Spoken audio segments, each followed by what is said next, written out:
Hey, Flip Nation, Flip Man here. So Airbnb number 5 coming at you.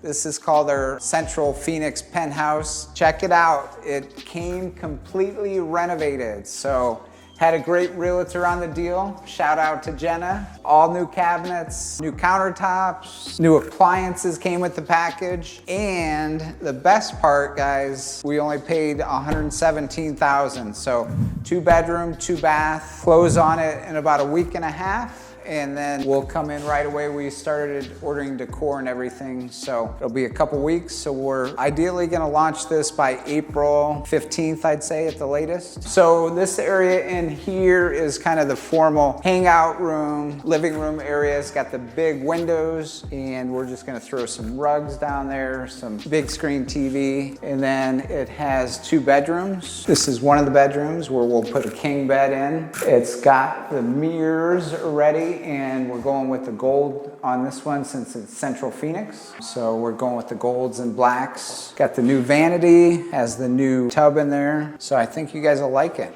And the other bedroom, it's a 2 bedroom, is over this way. And we'll put a queen bed and TV in here. And it's got a brand new vanity, standing shower, new toilets. So again, look for things that are already done, renovated, get them at a good price if you can. This one, we just had great juju. Again, we'll be closing this in about a week and a half, and then about 2 weeks on decor and getting it out there. So I'll look forward to you guys checking it out. Peace.